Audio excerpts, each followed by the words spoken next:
Well, good morning. Been a long time since I've started to get back on track. Lots of reasons, been very busy, as a lot of people have seen. Lots to do, lots to get through, and of course there were some professional videos thrown in between. So, here we are. First of all, thank you for your patience and comments. I've seen lots and lots and lots of them. 99% in my opinion are positive, and there are some negative. Same in any world, that's the way it is. So the way I'm going to do it now is do slightly shorter videos but more of them, and we'll see what's trending at the same time.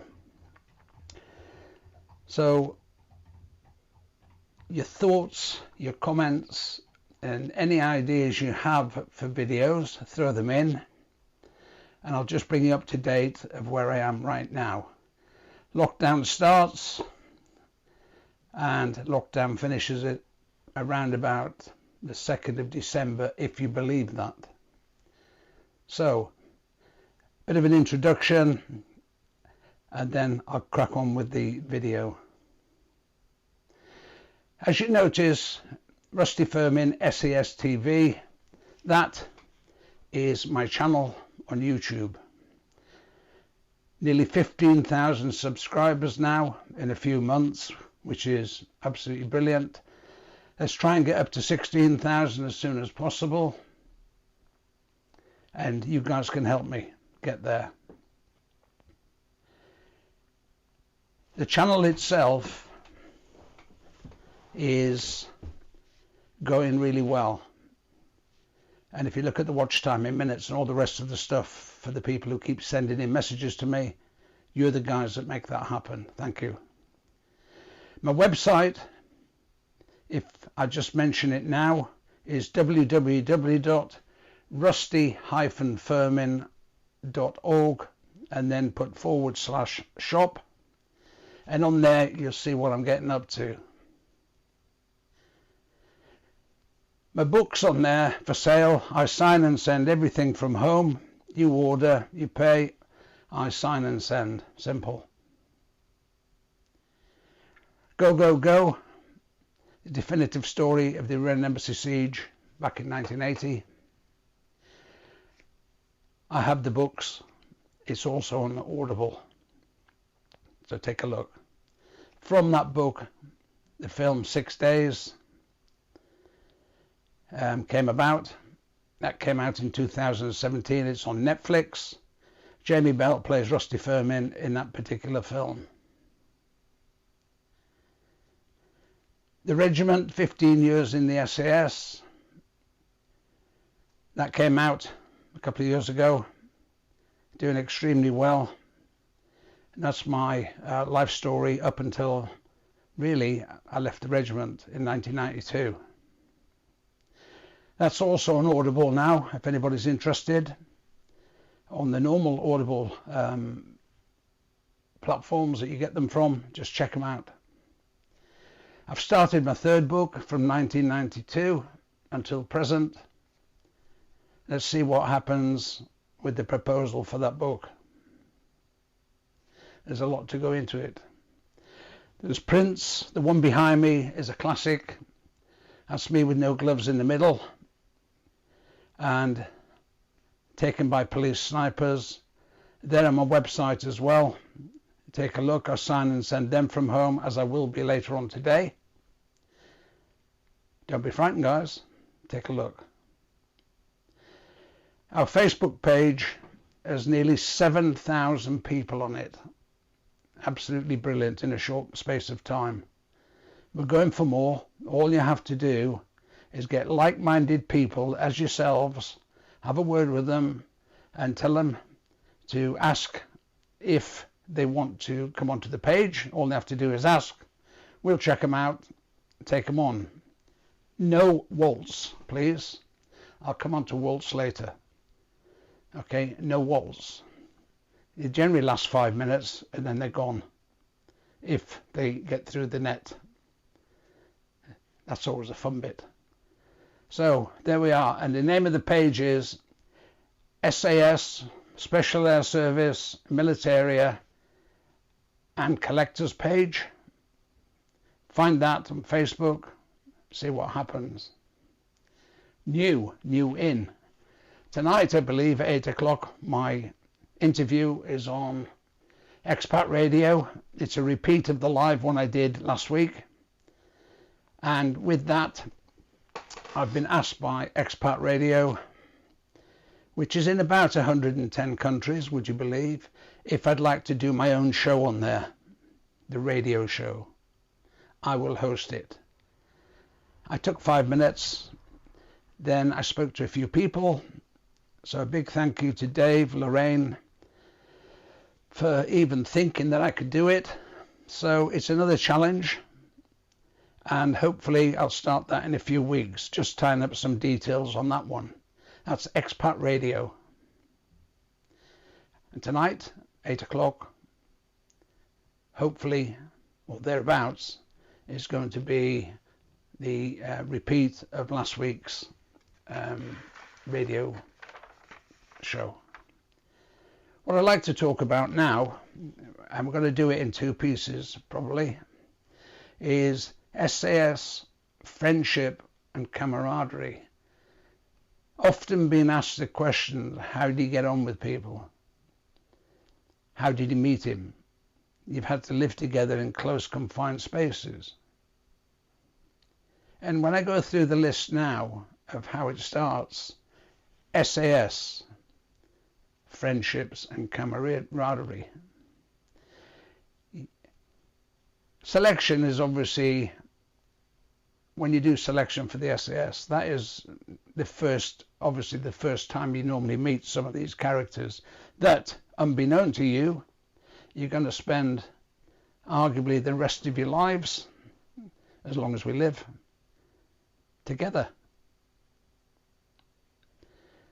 And all these different cap badges that turn up on selection, you know, all the infanteers, the engineers, the artillery, the paras, the commandos, everyone in their own mind is better than the other one. Well, I don't look at it that way. Never did. Never do now. People know me. But the one thing I'll say is that for all the ones who turned up, quite a lot failed. Nothing wrong with that. But if tried and failed, then not try at all. So I'll come on to some names later. But selection, we've talked about. I'm not going to go into selection in great detail, apart from it's a month, followed by your continuation training, your jungle training, and all the rest of it. And if you're not parachute qualified, that is your last part of it before you join your troops and squadrons. So you've been with these guys, and right at the end, you have your last piss up when you've passed. And then you're waiting to find out where you go next. Well, you've already been asked, do you have a preference? Mine was always going to be 8 Troop, because a very good friend of mine, no longer with us, he was in part of 29 Commando as well, a year before I did my course. And he told me that he'd passed and said, come on. So I followed him. I went and did the next course and passed it myself. I volunteered for 8 Troop. But let me just give you a breakdown of the troops. None of this is secret stuff, guys. I'm not going to talk anything secret, so even if you ask me, it ain't going to happen. Unless, of course, is Liverpool going to win the title again? That will change everything. But let's go through. You've done selection. You've found that yourself, there's John Mack, and a number of other people that's got through. Really good guys. But you don't have a say in where you're going to end up. But you know you'll never not be friends, even if they go to different squadrons. It's all part of the regiment, but they've all got different training cycles, operation cycles, and so on and so on and so on. And that's where the difference is. But our close-knit community, the ones that I spent a lot of time with on selection, training, working hard, going on the piss with, we more or less, funny enough, got through into the same squadron. Better than that, 4 of us got into the same troop, and the same troop as I wanted. So to give you some idea of the troops, in ours B squadron, 6, 7, 8 and 9 troop. 6 troop were boat troop. 7 troop, free fall troop. 8 troop, mobility troop. 9 troop, mountain troop. That's mirrored in the other 3 squadrons as well. Not 6, 7, 8 and 9, by the way. They have different numbers for their troops. However, 4 of us got into the same troop as my best mate at the time. And the 5th one was to follow was John Mack. So how can you believe that? And then you spend the rest of your life, the next 15 years, with the same guys. Friendship, yes. Camaraderie, without a shadow of a doubt. Best friends, drinking partners, whatever you want. Can you believe the luck there? To just get that bit of luck. And it's not because you don't want to go with anybody else. It's because you've seen how they operate. You've seen the conditions where we all take the piss out of each other regardless. And that still happens with the ones that are left to this day. So sense of humour on top of everything else, we all had it in different ways. But that's how you hit it off. And at one stage, arguably, we had the strongest troop with the Fijians and everything else in the regiment. And we were told that. We didn't declare that ourselves. We were told that. And proud to be part of it. So then you go through, once you're into your troops, and you've got yourself set up, you've then got the phases of different exercises and training, be it in the jungles, many different types of jungles. We've been to different deserts, Europe, and the cold climates of Norway, you name it, into the Canada, all over the world. We went to do training for operations and on exercises. I suppose I've been in possibly 110, 115 countries. Around about 110, 115 countries, which isn't a bad score really. And funny enough, I've survived them all. And then on those exercises, they're rough, they're meant to be hard. And once again, you've got the guys around you. Nothing's too much problem, nothing at all, because it's voluntary. We volunteered for it. It's like, going for the next level that you can get to, and you always want to do your best. If you don't come up to the mark, you're gone. So you're always at that level, but you've got the guys around you which you know, which you trust. Camaraderie without a shadow of a doubt. And that, for me, is where it makes life easy.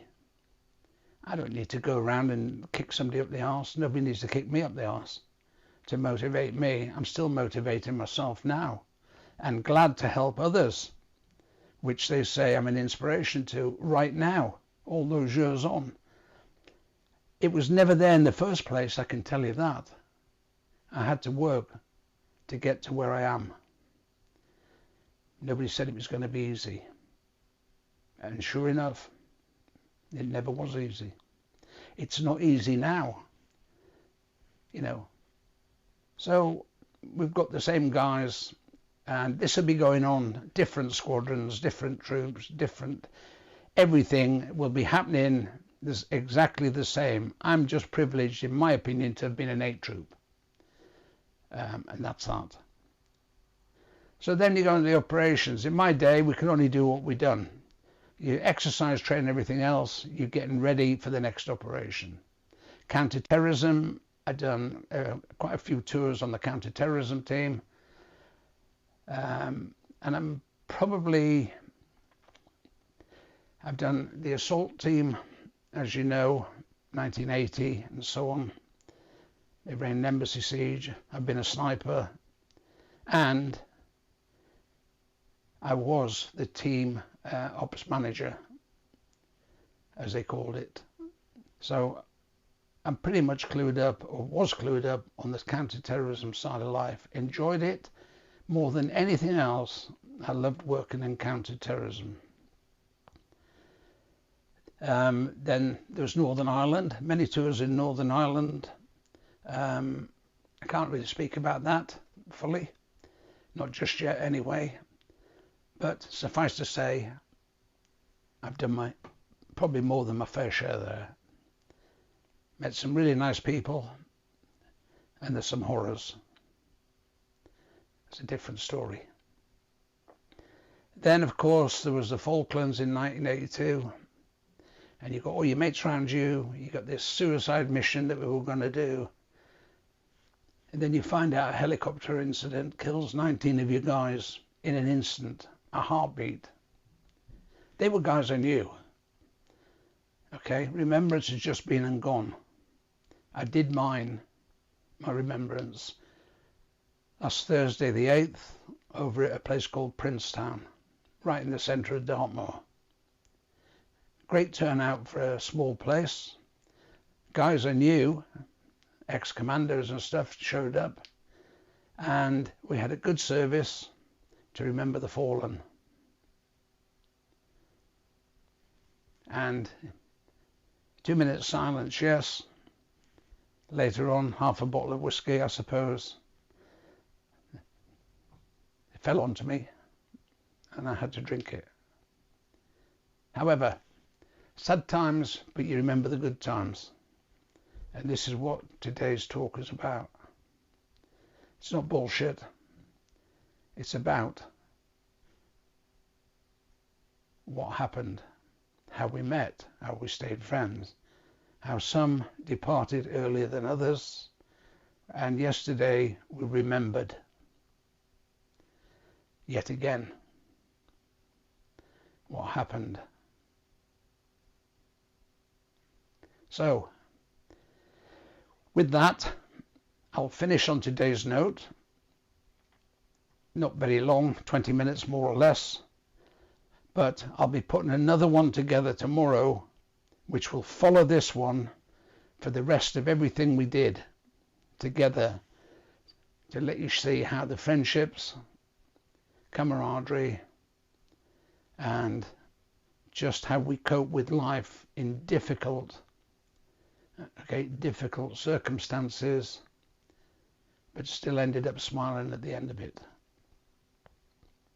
A better friendship, I'm not sure if anybody can beat it.